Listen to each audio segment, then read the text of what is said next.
Bueno, buenas tardes, noches. Arrancamos un poquito más tarde de lo que imaginábamos, pero bienvenidas, bienvenidos, bienvenides. Desde la editorial, desde el Instituto de Pensamiento Socialista, estamos muy contentas y contentos de poder estar haciendo estas presentaciones. Es la primera vez que en la Feria del Libro presentamos también libros de nuestras publicaciones y creo que este libro tiene un valor particular. El año pasado nuestro stand sufrió un ataque, muchas y muchos de ustedes estuvieron en ese momento, y lejos de amedrentarnos, este año redoblamos también la apuesta y no solo presentamos nuestro stand nuevamente, sino que también tenemos las presentaciones, como hicimos el sábado pasado, presentando la Córdoba Revolucionaria de Eduardo Castilla, y como estamos presentando hoy, el marxismo y la opresión de las mujeres. Es un honor, es una alegría y es un orgullo también que hoy estén dos compañeras tan valiosas aquí en esta presentación, pensando en todo lo que se bastardea, las ideas del socialismo, las ideas del marxismo y también en todo lo que se ataca al movimiento de mujeres. Nuestra editorial, el IPS, tiene ese desafío y ese es su objetivo, que es traer al debate las ideas del marxismo para pensar cómo transformar este mundo y para poder abrir las posibilidades también a que estas ideas lleguen a mujeres, jóvenes, trabajadores y trabajadoras. Así que sin más, les dejo con nuestras invitadas y bueno, muchas gracias por estar.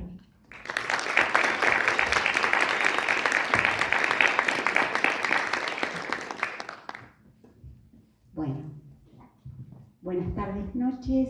Para mí es una alegría enorme estar aquí con Paula. Hemos compartido otros espacios virtuales, así que es la primera vez que la veo de cuerpo presente, lo cual para mí es algo muy importante. Y comentarles un poco acerca de la importancia de este libro, por qué a nosotras nos parece importante este libro, y voy a hacer un poco hincapié en lo que Paula señala en su prólogo, porque me parece que es una buena manera de comenzar y de incitar a la lectura, porque bueno, una presentación de libro finalmente no es otra cosa que eso, que una incitación a la lectura. Y lo que señala Paula en su prólogo es que se trata que el texto de Vogel es un texto en el cual hay una recuperación de los debates de los años 70 sobre el trabajo doméstico. Es también la tentativa de construir una teoría unitaria, ¿no? Dado que existe una tradición de escisión entre feminismos y marxismos, porque en realidad si hay algo que tiene la tradición marxista, de la cual sigo profundamente enamorada, es la posibilidad de múltiples lecturas, la posibilidad de abrir una serie de líneas interpretativas, de debates, no solo para el siglo XIX, eso es lo maravilloso, ¿no? Se cumplieron los 140 años de la publicación del texto de Engels, El origen de la familia, la propiedad privada y el Estado, y ese texto sigue siendo un texto fructífero para leer el presente. Entonces, un poco recuperar esa vitalidad de la tradición, ¿no? Una tradición rica, múltiple, una tradición que incita no solamente a leer, y me parece que esta es la gran cuestión con el marxismo, sino que es una tradición que incita a la práctica política, a transformar el mundo, ¿no? Tesis 11, asunto fundamental, a ver cómo le hacemos para transformar el mundo. Entonces, este texto es un texto muy interesante, porque es un texto que fue publicado hace 40 años inicialmente. Ferguson, que es una de las comentadoras, alguien que dialoga con Vogel, dice que el texto pasó casi desapercibido. ¿Casi desapercibido dónde? Y acá voy a hacer un pequeño paréntesis en relación a por qué me parece importante leerlo, pero también por qué tomar este texto como punto de partida para recuperar debates que son fundamentales para nosotras, ¿no? Ferguson hace referencia a que cuando se publica el libro de Vogel, el movimiento, el marxismo estaba en retroceso. Eran los años 80, ¿verdad? Ustedes todas sabemos que los años 80 son los años de instalación del neoliberalismo, digamos, no solamente en el norte, sino con sus versiones vernáculas una vez restaurada la democracia en el Cono Sur. Entonces, ella hace referencia a algo que sucede en Estados Unidos, a las posibilidades de diálogo entre feminismo y marxismo y socialismo, tradiciones socialistas, en Estados Unidos. Cuando uno ve los agradecimientos que hace Vogel, hace agradecimiento a una serie de autores y autoras, todos y todas anglos. Y a mí me parece que ese diálogo que ellas mantienen con su tradición nos tiene que impulsar a nosotros y nosotras a recuperar nuestra propia tradición. Porque la tradición de debate acerca de la cuestión del trabajo doméstico tuvo un desarrollo importantísimo en nuestras tierras. Importantísimo. Hay textos que les invito a leer también, como el de Isabel Larguía, una autora importantísima. Isabel retornó al país una vez restaurada la democracia y escribió un libro que fue publicado en su momento, no recuerdo si fue por Eudeva o fue por alguna de esas editoriales, fue publicar de nuevo a mediados de los 80 un texto que había sido publicado por primera vez en la Argentina a inicios de los años 70 en una compilación que se llama Las mujeres dicen basta, que incluye un texto de Mirta Hinault, un texto de Peggy Morton y un texto de Isabel Larguía, que en ese momento tenía otro título, se llamaba La mujer, ¿no? ¿Y por qué la traigo a Larguía y por qué le doy tantas largas a este asunto? Para jugar un poco con las palabras, porque Larguía dice algo que es fundamental y que es el núcleo argumentativo del texto de Vogel. Lo que dice Larguía es que preguntándose por cuál es el lugar de las mujeres, ¿no es cierto?, en el orden capitalista, ¿qué cosa explica que el capitalismo se encarnice particularmente con las mujeres, que haya una articulación tan profunda entre capitalismo y patriarcado, ¿no? Que parece no ser tan visible en algunos momentos de la historia de los feminismos, que parece ser que la, entre comillas, liberación de las mujeres corre por una vía, estas son las teorías duales, ¿no es cierto?, y por otra vía corre la lucha por el socialismo, la lucha contra el capitalismo. Contra esas teorías duales es precisamente contra las cuales argumenta Vogel y contra las cuales construye una argumentación muy sólida en su momento Isabel Larguía. ¿Cuál es el misterio de la relación entre capitalismo y mujeres? El misterio está en que el capitalismo necesita privatizar la reproducción de la fuerza de trabajo. Cuando hace eso el capitalismo, lo que hace es no pagar, ¿no es cierto?, por la reproducción de la fuerza de trabajo. ¿Qué cosa vende un trabajador en el mercado de trabajo? Su fuerza de trabajo, ¿verdad? El capitalismo se lo ahorra convirtiendo a las mujeres en trabajadoras domésticas, ¿no es cierto?, en productoras de bienes de uso, y lo que el capitalismo hace con los bienes de uso es devaluarlos, degradarlos. En este momento histórico es particularmente importante pensar eso, pensar qué pasa con el terreno de la reproducción. Y para pensar qué pasa con el terreno de la reproducción, este libro presta una ayuda muy importante, porque muestra que en realidad no es que hay un mundo de la producción separado del mundo de la reproducción de la vida, sino que esa contradicción es central para el capitalismo. Que precisamente la devaluación que sufren las personas que realizan esos trabajos, que no tienen, entre comillas, ningún valor, es fundamental para la acumulación de valor. Entonces, es necesario para el capitalismo esa devaluación, y por eso, precisamente por eso, son tan importantes las luchas que se dan en el terreno de la reproducción de la vida. Porque si hay algo que es incompatible, esto lo dice Paulo en el prólogo, es el capitalismo y la vida. No hay posibilidades de una emancipación separada de la lucha contra el capitalismo. Me parece que a esta altura del partido es muy importante que tengamos en cuenta esto, ¿no? Esta idea que es central para la guía, esta idea que es central para Vogel, de la profundísima articulación que existe entre producción y reproducción, entre la necesidad de acumulación que es interna a la lógica del capitalismo y la necesidad que el capitalismo tiene de convertir la vida misma en terreno de valorización del capital.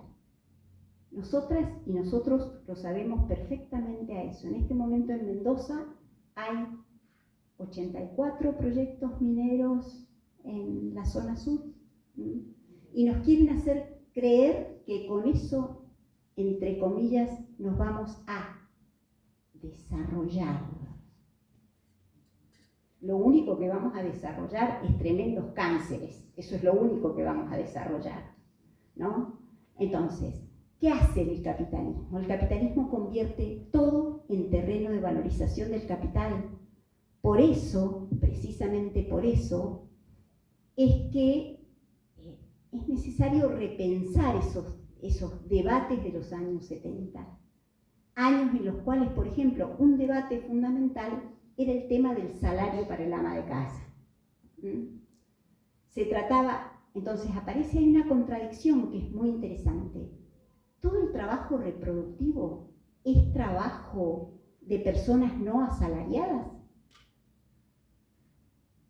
No, porque el trabajo de reproducción excede, ¿no es cierto?, el ámbito privado del hogar, entre comillas, dulce hogar. ¿No? La pandemia demostró exactamente lo contrario, pero no importa, hay toda una mitología alrededor de eso. Entonces, de lo que se trata para mí en esta intervención brevísima, porque con Paula hemos tenido otros diálogos en otros momentos y un ratito antes de entrar acá también estuvimos charlando, es de insistir sobre esta importancia de las teorías unitarias, es insistir sobre la importancia de pensar la inscripción, la forma de inscripción de las mujeres, de las personas racializadas, de las personas que habitualmente se encargan del trabajo de reproducción de la vida en el orden capitalista, y de pensar en esta contradicción fundamental entre sostenimiento de la vida y capitalismo. Alguien a quien yo le tengo un profundo aprecio, que se llamaba Rosa Luxemburg, decía una cuestión que en este momento tiene más urgencia que nunca. La lucha que llevemos en defensa de nuestros bienes comunes, la lucha en defensa del derecho que tenemos a una vida digna, a una vida que no solo sea absorbida por la producción de esa mercancía que es el salario. Vendemos nuestra fuerza de trabajo por un salario. Nos convertimos en una mercancía valiosísima para el capital. De lo que se trata para nosotros y nosotras, que somos marxistas, sin ninguna clase de vergüenza, es de recuperar precisamente el conjunto de la vida. Por eso es importante entender este asunto de la reproducción. Gracias.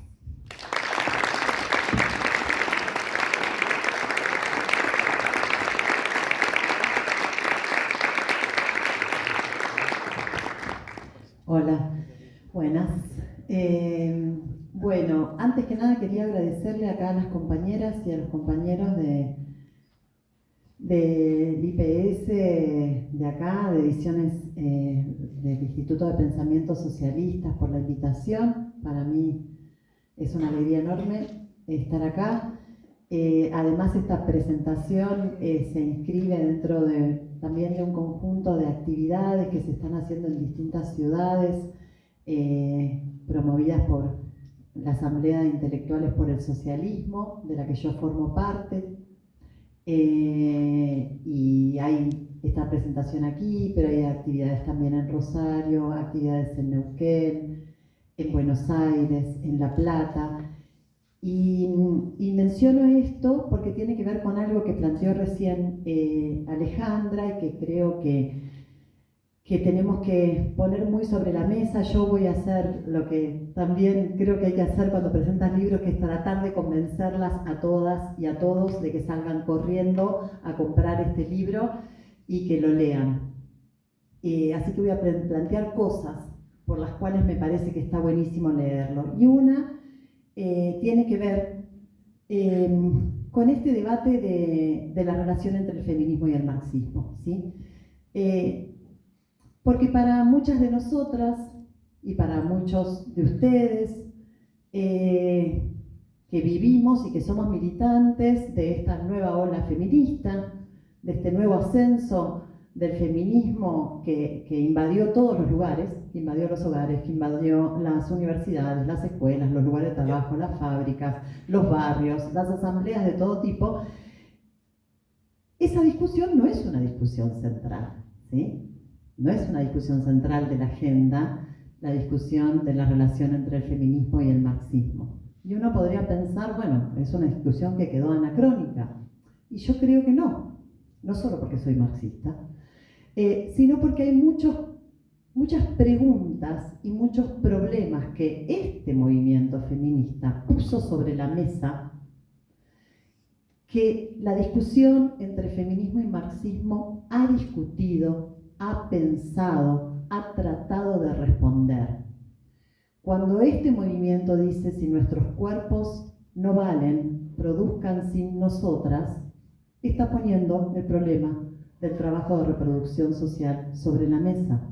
Cuando el movimiento pone en consigna: cuando nosotras paramos, se para el mundo, está poniendo sobre la mesa, con el lenguaje claro, certero, preciso y corto con que hacen las cosas los movimientos de masas, el problema de la reproducción social sobre la mesa. Entonces, cuando nosotras, que somos parte de ese movimiento, queremos pensar cómo solucionarlo, no podemos partir de cero. No es justo que partamos de cero. No necesitamos partir de cero, porque tenemos atrás decenas y decenas y decenas de feministas marxistas, decenas de feministas socialistas, que han pensado este problema antes de nosotras. Entonces, esa búsqueda, de ahí donde se pensó qué pasa si nosotras paramos, por qué se para el mundo si nosotras paramos, por qué si nuestros cuerpos no valen, vayan, intenten, señores capitalistas, producir sin nosotras. Bueno, tenemos que entonces ir a buscar ahí. Para copiar la respuesta, no. Para producir una nueva respuesta sobre los hombros con las respuestas previas. Sino el trabajo es siempre un trabajo de Sísifo, para quienes estamos en contra del capitalismo patriarcal. Entonces, esa es la primera invitación. Alejandra planteaba una cosa que es cierta. Esta autora, Alice Vogel, se inscribe en el debate del trabajo doméstico, que fue un debate fuertemente anglosajón, ¿sí? Y también en Europa, pero que no fue un debate solo allí. Isabel Larguía es alucinante, porque uno lee párrafos por un feminismo científico, como fue publicado en determinado momento, y podrían ser párrafos del libro de Vogel, ¿sí? Es decir, la preocupación por la relación entre la liberación de las mujeres y el socialismo, o la lucha contra el capitalismo, era una preocupación de la época, que tenía que ver con el ascenso de luchas obreras de la época, con el ascenso de movimientos estudiantiles que articulaban con el movimiento obrero y de lo cual nosotros desde Argentina sabemos mucho, de la lucha por los derechos civiles, es decir, de un momento de lucha, de alza de lucha, entre las cuales también estaba la lucha por la liberación de las mujeres. Entonces, primera cuestión, que me parece que este libro es una invitación a una apertura. Hay, por ejemplo, artículos, textos escritos por Alejandra acerca de cómo esa discusión fue en nuestras latitudes, ¿sí? Es una invitación al rastreo de esos debates de la década del 70 para poder nosotras construir y nosotros construir una respuesta hoy, ¿sí? A 40, 50 años de esos debates. Y porque también permite poner sobre la mesa que la discusión entre el feminismo y el marxismo siempre es una discusión en plural, es entre los feminismos y los marxismos, ¿sí? Entonces, por ejemplo, hay un libro que a mí me gusta por el contenido, también me gusta por la forma en que está escrito, que es un libro de Ciencia Russa que se llama La Sin Parte, que tiene una pretensión de ser un libro de divulgación y lo logra, en donde ella va a tratar de viendo los acercamientos y las distancias entre los feminismos y los marxismos en distintos momentos de la historia de esos dos grandes movimientos y tratando de explicar por qué son los acercamientos y también tratando de explicar, diferenciar dentro de los marxismos cuáles fueron más receptivos de las discusiones y cuáles menos receptivos de las discusiones. Eso también es algo de lo que nosotras nos tenemos que apropiar. Y un libro que es de la editorial del Instituto de Pensamiento Socialista, que es Las mujeres, el Estado y la Revolución, de Wendy Goldman, que yo lo recomiendo muchísimo, muchísimo. Wendy Goldman estuvo en Argentina hace 2 meses. Me enteré ahí que era la compañera de Marcus Rediker, que yo no sabía para nada, un golazo, porque el tipo escribió un libro que se llama El barco esclavo, que te parte el cráneo, o sea que es como bueno, ir a cenar a la casa de esos dos, felicidad garantizada, digamos. Bueno, este libro que tiene Alejandra en sus manos es también muy interesante en esta discusión. ¿Por qué? Porque lo que va a analizar es todos los avances que se dieron en los primeros años de la revolución, la conquista del derecho al aborto 100 años antes que nosotras, el divorcio, toda la discusión de la socialización del trabajo de cuidados y de reproducción social, las tensiones al interior de las organizaciones obreras, de la militancia de las mujeres, etcétera, etcétera, etcétera, todo eso, y cómo el estalinismo significó también un termidor en eso, ¿sí? Entonces, la historización del momento de los avances y de las conquistas y del retroceso y de la construcción finalmente de la madre rusa y de la familia rusa, eso también es importante para nosotras para ver esta relación. Entonces me parece que ahí hay un primer punto que para quienes formamos parte del movimiento feminista, incluso para quienes no se consideran estrictamente marxistas, pero sí consideran que es difícil pensar la lucha por la liberación de las mujeres sin criticar y sin poner en jaque este sistema, bueno, esto es una herramienta espectacular, ¿sí?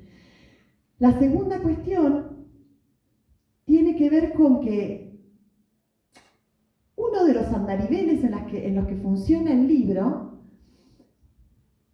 y Vogel lo dice de esa manera, es el agotamiento del debate sobre el trabajo doméstico, ¿sí? Es el momento en el que el debate se va replegando y deja de producir nuevas ideas, también de la mano del repliegue de la década del 80, que es lo que planteaba Alejandra recién. Y ella marca algo que también para mí tiene una enorme actualidad para nuestro movimiento feminista y para nuestros feminismos, que es, y ella señala que ese agotamiento le abre la puerta de par en par a las teorías dualistas, ¿sí? Es decir, la dificultad para seguir profundizando cómo se articula la opresión de género con la explotación de clase, le abrió al famoso texto de Heidi Harman, que después todo el mundo usó la metáfora del matrimonio infeliz entre marxismo y feminismo, le abrió la idea de que, bueno, en el mejor de los casos es un matrimonio infeliz. Más que eso no se puede, ¿sí? Es decir, si es un matrimonio, y bueno, cualquiera que haya pasado por esa situación, un matrimonio infeliz no es un gran horizonte. Es un horizonte bastante poco interesante, digamos. Ya, para mí el matrimonio, no sé si es un gran horizonte, pero si encima ya se sabe que es infeliz, bueno, ya no es muy tentador, digamos. Entonces, y ella parte de ese problema, ese es uno de los problemas. Ella, la bajada del libro hacia una teoría unitaria es: Houston, tenemos un problema, digamos, si nosotros no resolvemos esto, el horizonte es malo. Entonces, en ese debate hoy, yo creo que también creo que está presente por dos, debe ser por muchísimos más. Se me ocurre estos dos para plantear acá. Uno, el sentido común es dualista. Es una mala noticia. El sentido común es dualista, pero es dualista también en los feminismos. Cuando nosotras vamos y gritamos algo que seguiremos gritando, que es el patriarcado se va a caer, es problemático, ¿sí? Porque el patriarcado se va a caer solo. No. Este libro y un montón de otras autoras, Larguía, etcétera, etcétera, plantean que el patriarcado solo no se va a caer. En todo caso, si se cae con el capitalismo, y también discutamos, ¿sí? Entonces, el sentido común, incluso en los feminismos, es dualista. La idea de que podemos luchar contra el patriarcado como si el patriarcado fuera un sistema de dominación independiente, paralelo, que se asienta en otras reglas de juego, que se asienta incluso, acá Vogel dice, bueno, hay dualismos idealistas y dualismos materialistas. Entonces vos podés tener una idea dualista de que hay dos sistemas de producción, el doméstico y el de producción de mercancías. Bueno, es un dualismo. Podés ser una dualista idealista, considerar que no hay dos sistemas de producción, hay uno solo, pero que el patriarcado es un sistema de dominación de tipo cultural psicológico y que entonces tiene sus reglas de juego y hay que combatirlo bajo sus reglas de juego. Y el sentido común nuestro es dualista, con lo cual combatir el dualismo se transforma para nosotras en una necesidad que es combatir incluso contra nuestros propios sentidos comunes. Entonces, una de las invitaciones a leer el libro es que el libro combate los sentidos comunes. La idea de una teoría unitaria es una teoría que va contra el sentido común y que es una gran invitación. Y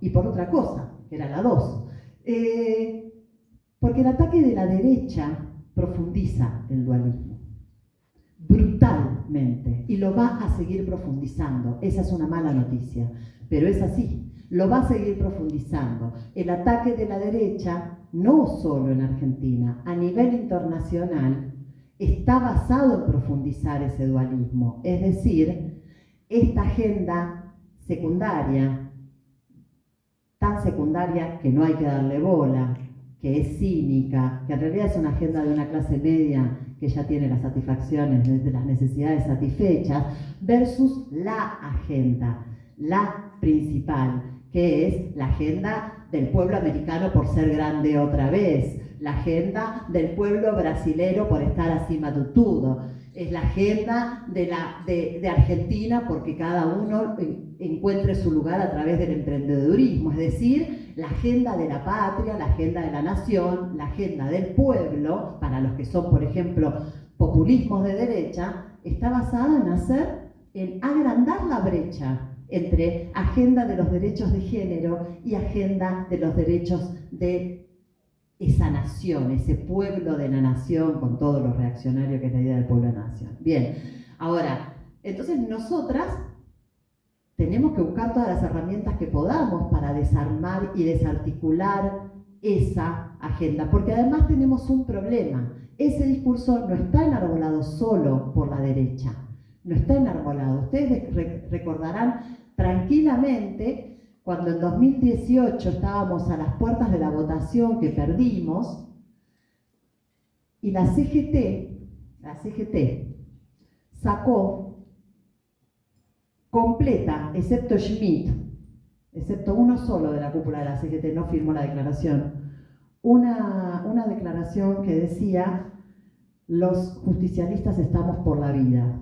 Y argumentaban que la tradición justicialista no era la tradición del descarte, sino que era la tradición del respeto por la vida, y que eso era lo que el pueblo siempre quería, respetar la vida, ¿sí? Un dirigente muy importante de sectores populares dijo que era una agenda que en los pueblos, en los barrios populares no tenía ninguna importancia, porque las mujeres de los sectores populares lo único que tenían eran sus hijos, ¿sí?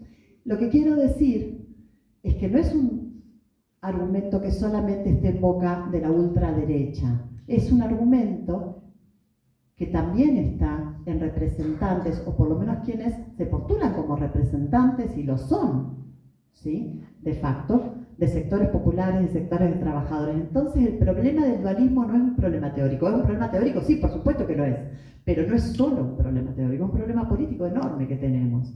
Y me parece que acá, como en otros libros, pero acá que estamos presentando hay cosas para dar esa batalla, para dar ese combate. Y hay también una tercera cuestión que me parece que invita a leer, es que en la búsqueda que hace Vogel, va a buscar algo así como, va a buscar al Capital de Marx, al libro El Capital de Marx, aquello que está y a señalar lo que no está. Esa mirada no dogmática a mí me gusta. Esa mirada de ir a buscar un clásico de clásicos, y aquel que describió, que analizó y que comprendió como nadie los mecanismos de la explotación capitalista, ¿sí? Que descubrió esa morada oculta del capital, ¿sí? En lugar de la explotación, ir a preguntar ahí y tomar lo que eso da, y también señalar lo que eso no discute y tiene que ser discutido. De hecho, Vogel dice, mi libro pretende ser, y yo creo que lo logra, pretende ser una ampliación del marxismo. ¿Sí? Ella apuesta a desarrollar el marxismo, a ampliarlo, a tirar de una cuerda y producir cosas nuevas. A mí esa búsqueda me parece alucinante. Entonces, la colocación en el centro del concepto de fuerza de trabajo, bueno, ¿y en qué consiste finalmente el trabajo de reproducción social? Y bueno, ¿por qué es tan importante para el capital nuestro trabajo? Porque hay una cosa re importante. El debate sobre el trabajo doméstico no es un debate sobre, ¿en qué consiste el trabajo doméstico? Eso estaba recontra, mega, súper discutido en los feministas. Era un debate más puntual. Era cuál es la relación entre el trabajo que hacemos nosotras en los hogares y la acumulación de capital. Era una pregunta mega ambiciosa, muy compleja. Era cuál es la relación entre nuestro trabajo y el trabajo asalariado. Uno podría decir cuál es la relación entre el hogar y la fábrica, como metáforas, una del trabajo doméstico y la otra del trabajo asalariado explotado. Entonces, esta búsqueda de Vogel y centrar la mirada en la idea de reproducción de la fuerza de trabajo es decir, bueno, la articulación está acá. La articulación está en que nosotras producimos y reproducimos la mercancía de las mercancías. Por eso nuestro trabajo es indispensable. Por eso cuando nosotras paramos, se para el mundo. Esa comprensión de que la reproducción de la vida no es una reproducción en abstracto. Nosotros quienes estamos acá no tenemos muchas formas de sobrevivir. Tenemos una forma de sobrevivir, vendiendo nuestra fuerza de trabajo. Acepto que alguno de ustedes tenga renta o tenga capital o tenga tierra. Bienvenido. Para todo el resto, yo vivo de mi laburo, Alejandra vive de su laburo, que nadie vive de su laburo. Es decir, vendemos nuestra fuerza de trabajo y bueno, la tratamos de vender lo mejor posible. El que no la logra vender tiene otra opción, o vivir de alguien que sí la venda, ¿sí? O de las miserias que da el Estado, que todavía da, que sí todavía da algo, ¿sí? Después no hay chance. Entonces, la reproducción de la vida en este sistema, para las grandes mayorías, las enormes grandes mayorías, es la reproducción de la fuerza de trabajo, porque no tenemos otra forma de vivir. Y eso esa discusión es muy interesante también por la discusión actual. Es una discusión interesante respecto, por ejemplo, de las perspectivas de los cuidados. Es una discusión interesante respecto de la perspectiva de perspectivas y que hemos discutido con muchísimas compañeras de la economía feminista, como Corina Rodríguez Enrique, el peligro de la romantización de los cuidados, ¿no? De la romantización de los cuidados que termine picándonos como el alacrán, ¿no? La exaltación de que nosotras somos las que sostenemos la vida, nosotros somos las que sostenemos el cuidado, sí, pero en un conjunto de relaciones, y que Vogel dice, lo siento, tengo una mala noticia, nosotros cuando reproducimos la vida reproducimos una mercancía que es esencial para el capital. Y eso significa un montón de contradicciones en nuestro trabajo de reproducción social. Por ejemplo, que nosotros reproducimos unas formas de vida disciplinadas para ser explotadas. Nosotras reproducimos morales disciplinadas para ser explotadas, sexualidades disciplinadas para ser explotadas. Entonces, cuando uno mira la reproducción de la vida como reproducción de la fuerza de trabajo, dice, yo no romantizo tanto esto. ¿Por qué? Porque es un campo de litigio. Tiene que ser un campo de litigio, tiene que ser un campo de combate, porque automáticamente una tiene el derecho a preguntar, ¿pero podemos reproducir la vida sin que sea reproducción de la fuerza de trabajo? Y sí, pero requiere tener un sistema donde la vida se reproduzca sin vender la fuerza de trabajo. Es decir, te lleva a preguntarte cuál es el sistema que organiza la reproducción de la vida en el lugar donde vos vivís, es decir, en estas sociedades donde nosotros vivimos. Entonces, esa introducción de esa pregunta, la introducción del concepto de fuerza de trabajo, y hay una cosa que también es interesante, que yo no lo había pensado nunca así, aunque después aparece como obvio, ¿no? Que buena parte de la lucha de la clase trabajadora es también la resistencia a ser reducidos a la mercancía fuerza de trabajo. Nosotros, como historia de la lucha de la clase trabajadora, no solo hemos luchado por salario, no solo hemos luchado por condiciones de trabajo, eso sí, va de suyo, pero también luchamos por no ser reducidos a la mercancía fuerza de trabajo. Contra el capital luchamos por no ser reducidos a la mercancía, por crear formas de amar, por crear formas de ocio, por crear formas de afecto, de amor, de cuidado, que no respeten la forma mercancía fuerza de trabajo, que la exceden, que la subviertan. Entonces, cuando Vogel dice, miren que la reproducción social es un campo de batalla, es un campo de batalla, cuchillo entre los dientes, no es una metáfora, es un campo de batalla. Y por último, para señalar esta idea del campo de batalla, yo creo que plantea dos potencialidades que por supuesto dependen de nosotros y de nosotras, porque las potencialidades tienen eso de bueno, pero eso de malo, que no son certeza, ¿no? Que tiene que ver con dos cuestiones. Una, lo dijo Alejandra y yo retomo. Vogel va a considerar que el trabajo de reproducción social no se reduce al trabajo en el hogar, ¿sí? Va a empezar a mirar los otros espacios. Esos espacios se han ampliado mucho más desde que Vogel escribió el libro a hoy. Es decir, el trabajo de reproducción social de las docentes, de las enfermeras, de las cuidadoras, de las trabajadoras sociales, ese trabajo se ha ampliado muchísimo más. Por ejemplo, es una discusión a nivel internacional en el campo de la sociología del trabajo. Los trabajos que más se han ampliado en el sector servicios son los de reproducción social, entre otras cosas porque el capital encontró ahí un nicho de acumulación de capital ante el retroceso del Estado por las políticas de ajuste neoliberal. Entonces, donde el Estado se retira, el capital se babea. Entonces, es decir, ese trabajo se ha ampliado, esos espacios de trabajo se han ampliado.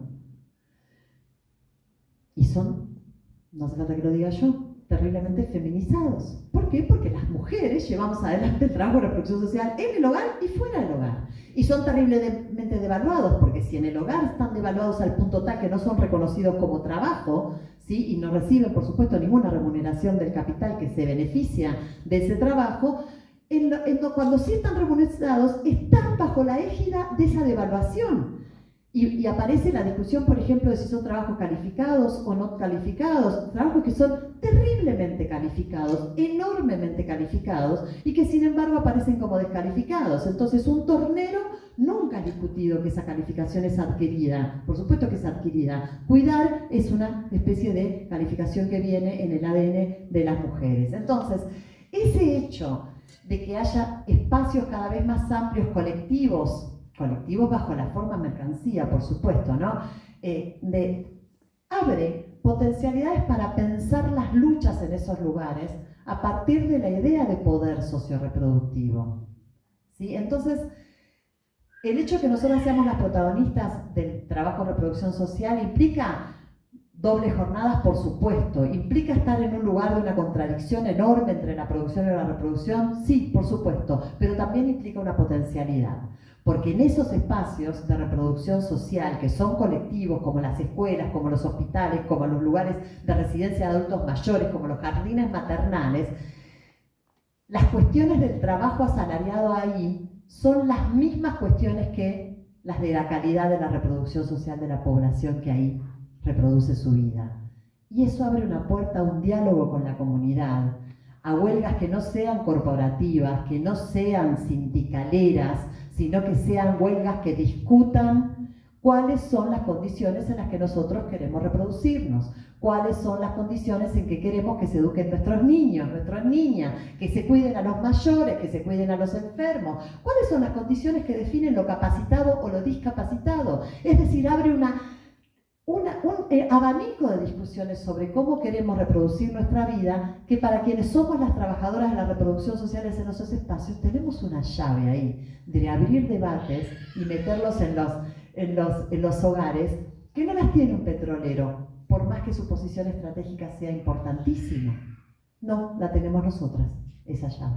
Ese poder socioreproductivo lo tenemos nosotras. Y la segunda potencialidad, y con esto cierro, que creo que estas perspectivas y estos debates permiten pensar, y es que de la misma manera en que se introduce la pregunta por la opresión de las mujeres, la opresión de género, como una opresión necesaria, no aleatoria, necesaria de la explotación de clase, también se abren las preguntas sobre la racialidad, sobre la migración, sobre la relación con la naturaleza, todos elementos que hacen a la reproducción social. Y eso permite un diálogo entre movimientos que muchas veces se autoconciben como independientes uno del otro y muchas veces se conciben como completamente independientes de la lucha de la clase trabajadora o del movimiento obrero. Sin embargo, mirado desde este punto de vista, y de facto en las luchas eso sucede, las maestras al frente de la lucha por el agua, ¿sí? Desde este punto de vista, son luchas que tienen que ver con la forma en que nosotros queremos discutir, debatir, luchar y arrancar condiciones de reproducción social como clase. Entonces, una perspectiva como esta creo que invita a diálogos y no solo a pensar la opresión de las mujeres, también a pensar otras opresiones que son necesarias en la construcción de la explotación y que nosotras entonces tenemos que buscar las formas de combatir en reclamo, en exigencia de nuestro derecho a establecer las condiciones de nuestra reproducción social. Gracias.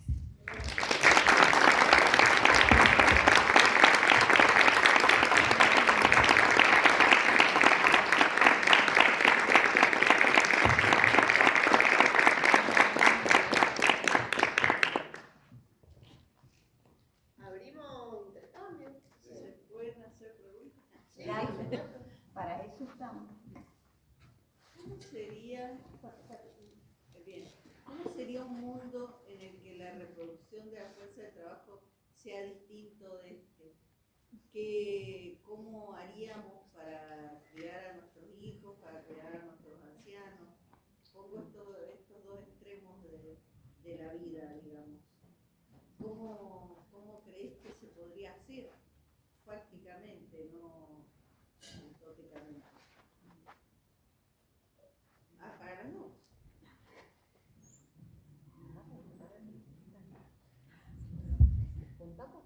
Si quieren, como quieran.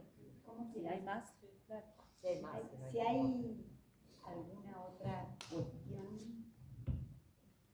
y si no, largamos. Dale, sí. Si no, alargamos y que vayan pensando. Exactamente, vamos pensando sobre la base de la idea esta que compartimos con Paula, de que nuestra tradición es una tradición amplia, muy flexible y que tiene como la posibilidad de permitirnos abrir mundos, ¿no? Yo pensaba en algo que dice Engels y que tiene que ver con cómo imagino yo un mundo en el cual la reproducción de la vida no sea reproducción de la fuerza de trabajo como mercancía para vender. Una de las cosas que el capitalismo hace es convertirnos en individuos. La mayor parte de nosotros y nosotras pensamos que somos individuos, y hablábamos con Paula más temprano sobre esta idea de convertirnos en individuos propietarios de algo, ¿no? Por ejemplo, de nuestro cuerpo. Pensemos en esa idea tan interesante. Cómo el capitalismo, por una parte, individualiza, fragmenta, divide a los trabajadores, las trabajadoras, hasta el punto que hasta no hace mucho tiempo imaginábamos que ser trabajador era exclusivamente ser trabajador asalariado. Las mujeres eran no trabajadoras porque no recibían a cambio un salario, ¿verdad? Al mismo tiempo también la división de los trabajadores y las trabajadoras en función de la racialización. Yo te pago menos porque sos negro, flaco, así de simple y corto. Si sos negro y mujer, mucho mejor porque te puedo explotar el doble o el triple. Entonces, ¿cómo imagino ese mundo? Como un mundo en el que recuperemos esto que dice Engels. Los seres humanos somos seres profundamente comunitarios. Lo que no quiere decir que ese no sea un terreno de conflicto, porque tampoco me gustaría, digamos, pensar en la utopía de la comunidad en la que todos nos amamos dulcemente. Porque, a ver, recuperar una comunidad o pensar en la recomunitarización de la vida implica fundamentalmente pensar que la historia construye determinaciones. Es decir, pongamos un ejemplo claro, cuando Angela Davis dice, una vez cumplida la lucha por la abolición de la esclavitud, las personas esclavizadas continuaron siendo las trabajadoras y los trabajadores más devaluados. Es decir, la historia, en el terreno de la historia, se construyen determinaciones. No construimos el futuro sobre la nada. Por eso precisamente es que una de las luchas fundamentales, me parece a mí, es la lucha por preservar las condiciones de reproducción de la vida.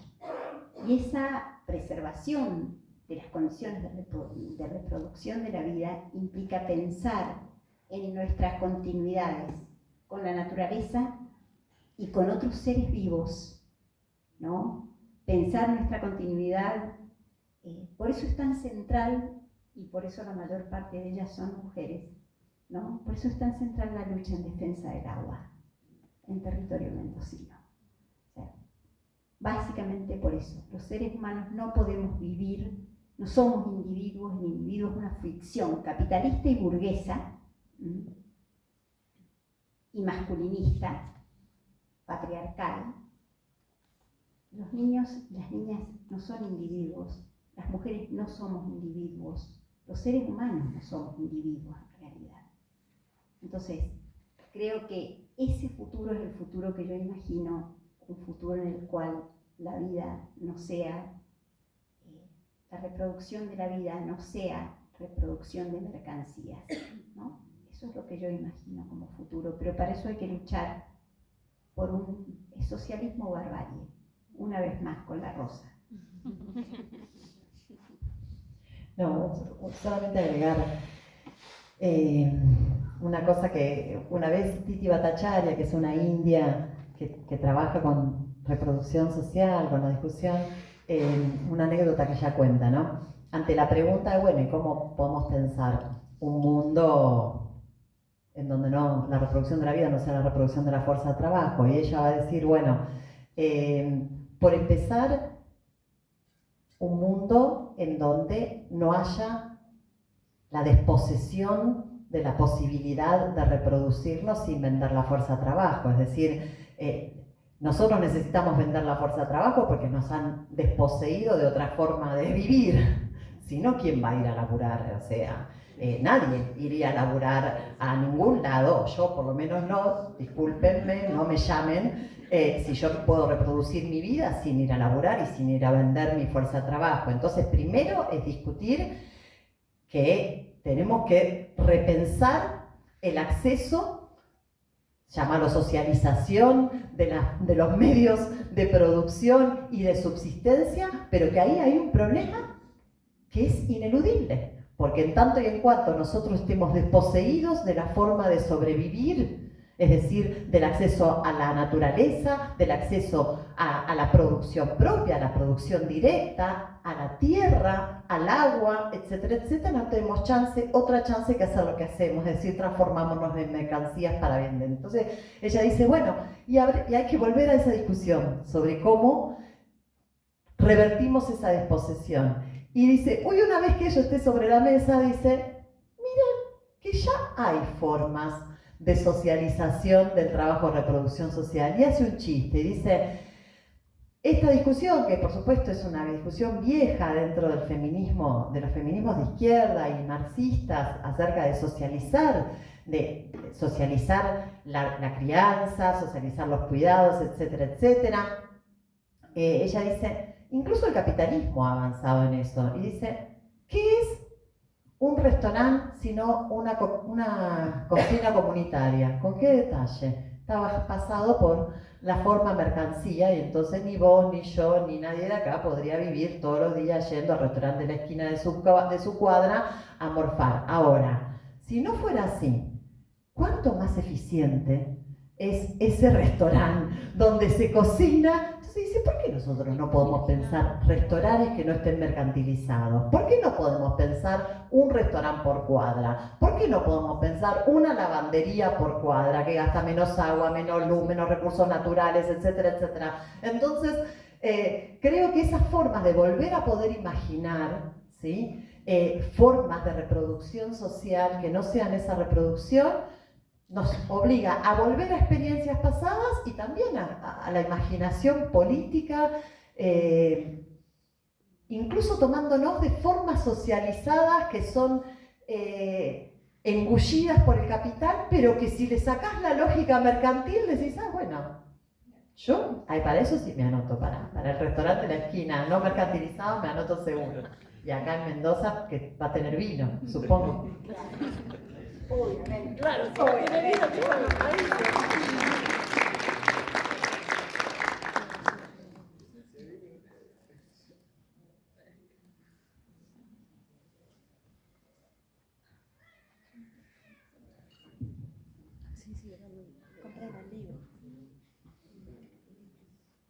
¿Algún otro comentario? Yo no tengo una pregunta, pero sí quiero que abramos el diálogo, que nos animemos a charlar y a pensar estos futuros posibles, porque sin dudas como ustedes creo que en el diálogo y en el pensar en comunidad o en colectivo está la solución. Hace poco estuve como un poco inmiscuyéndome en un poco lo que es el ecofeminismo constructivista.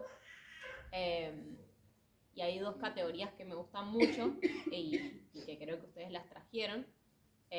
Una es la categoría de codependencia, entonces de entendernos como a la especie humana parte de un todo que es el ecosistema, y de nuevo no aislados como individuos, bla, bla, bla, que este sistema capitalista y sobre todo en estos tiempos, ¿no?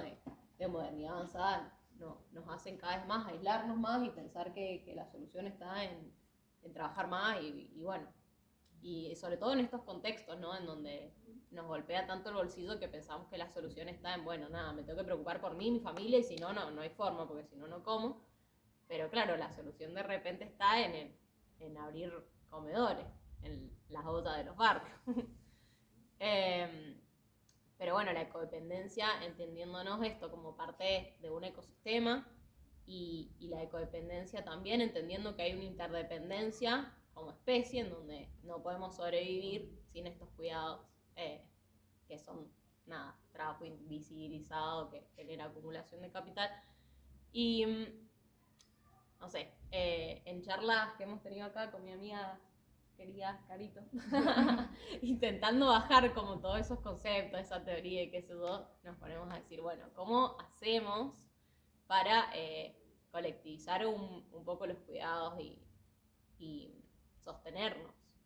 Y no sé por qué, yo siempre pienso que primero necesitamos como conectarnos en el presente, o sea, como no podemos ponernos a pensar, creo yo, como formas de colectivizar los cuidados, de sostenernos, si antes no nos paramos 2 segundos a respirar y nos conectamos con qué estamos sintiendo, si me duele algo o qué me pasa.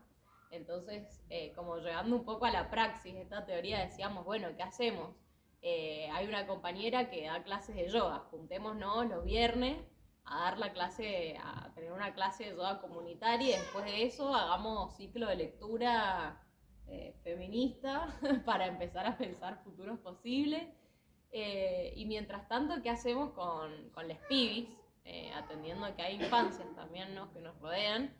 Y acá apareció un rol muy importante que creo que no lo estábamos charlando, y es como, y bueno, que los compañeros se pongan a cuidar a las pibis.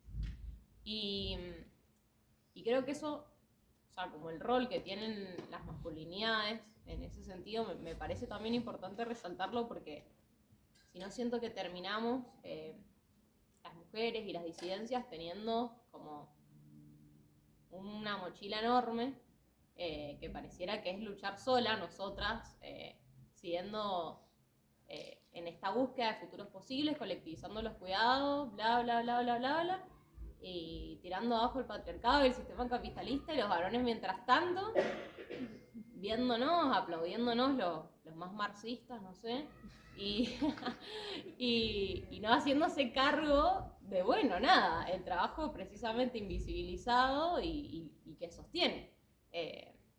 Y no por romantizarlo, pero nada, si lo dejamos hacer, que la existencia, ¿a dónde se va?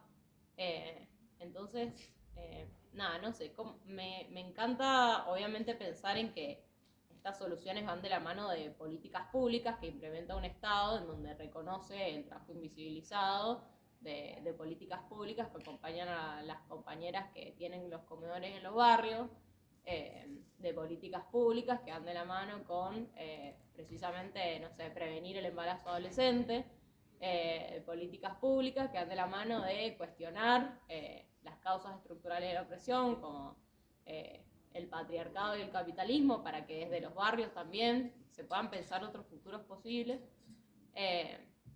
Esto lo digo porque la otra vez escuchando la radio, así que tipo dato, no sé, chequeado por la Futurock,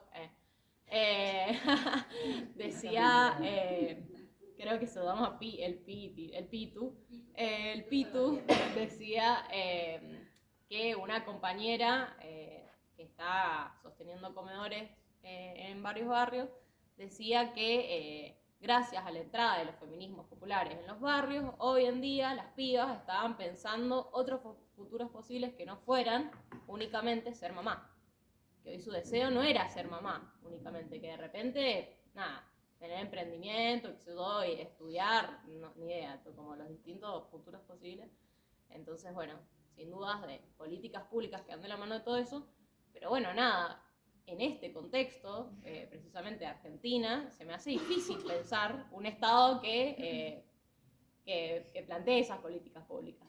Entonces, obviamente la praxis está en claro, me junto con mis amigas y decimos, hacemos la clase de yoga y que los chabones cuiden al SPI y después nos sentamos a leer un libro y vamos andando. O bueno, nada, eso. ¿Qué otras praxis políticas como esa simple que se nos ocurrió, se les ocurren para empezar a poner en práctica este futuro que queremos?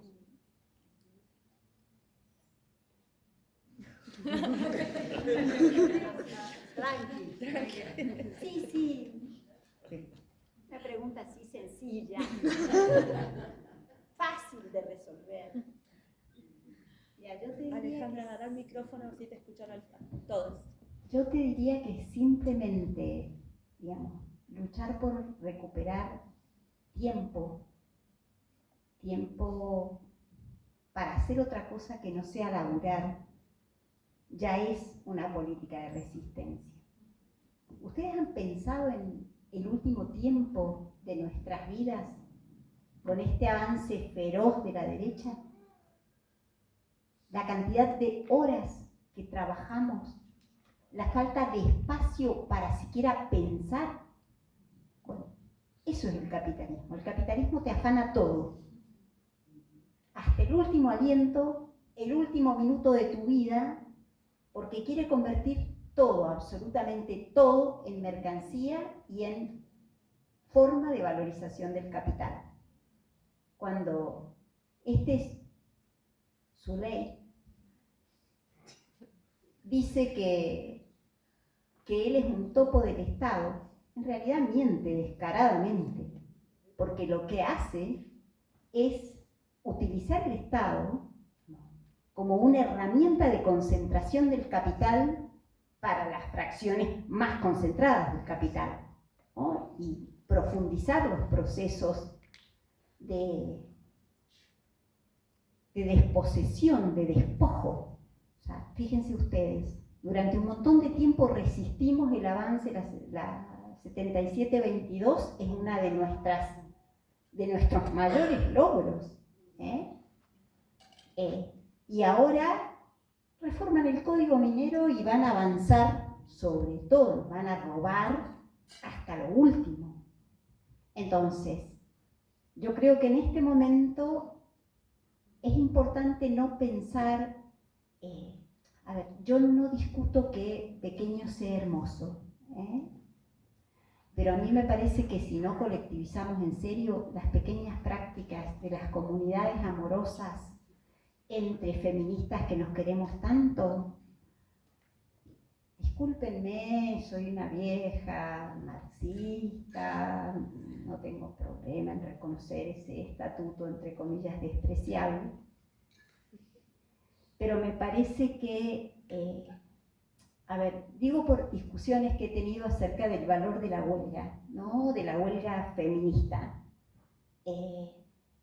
donde, bueno, la huelga es una forma, he escuchado cosas como que la huelga es una forma hasta burguesa o privilegiada de resistencia de la clase obrera masculinizada. Bueno, yo creo que las formas de resistencia históricas alumbran el presente y creo que cuando la clase obrera en este país a inicios del siglo XX conquistó los derechos que ahora tenemos y que estamos defendiendo con uñas y dientes, lo hizo a través de una forma que era la huelga en las fábricas. Ahora, dado el avance del capital sobre todos los terrenos de la vida, la huelga es una huelga en el terreno de la reproducción de la vida.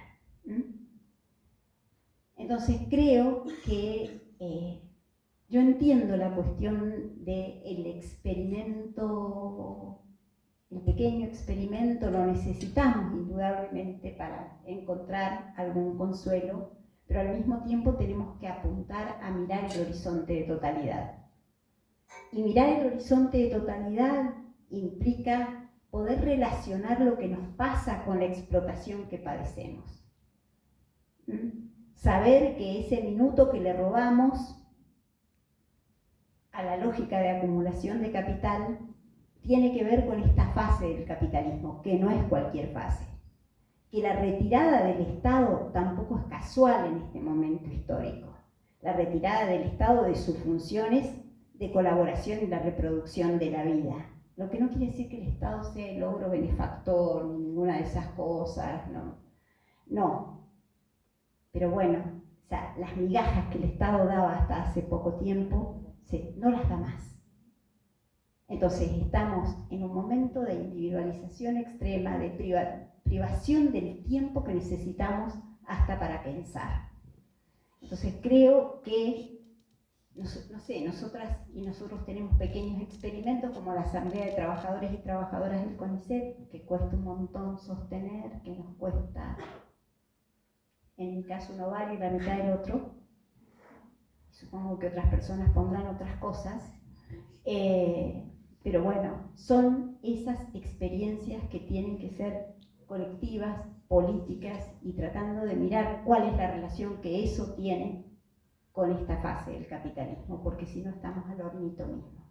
Y el riesgo de romantización y de volvamos a un pasado idílico está a la vuelta de la esquina. Soy una persona mala. No, agregar una cosa, porque vos planteaste que para mí es una mega discusión que hay que dar. La cuestión de los comedores, ¿sí? En los barrios.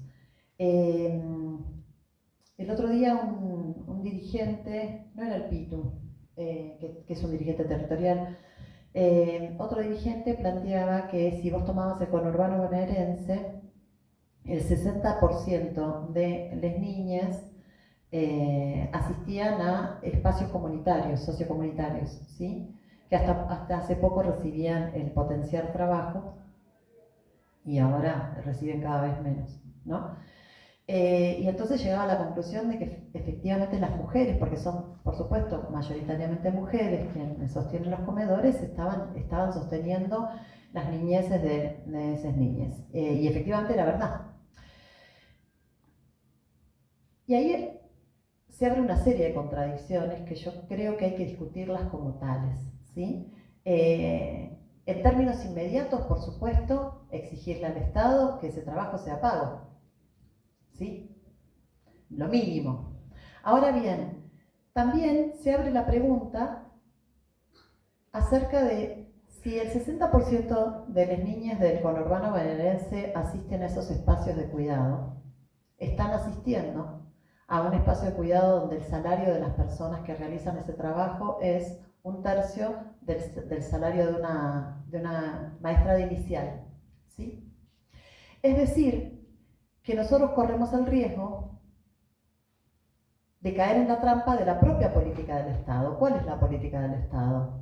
Una reproducción diferenciada de la fuerza de trabajo. Entonces, al conurbano bonaerense, esos pibes me los reproducís con compañeras que se rompen el alma, que hacen los jardines maternales en los patios de sus casas porque el Estado es tan miserable que no les provee ni siquiera del espacio, que usan sus ollas, que usan todo propio para poder llevar adelante ese trabajo de reproducción social.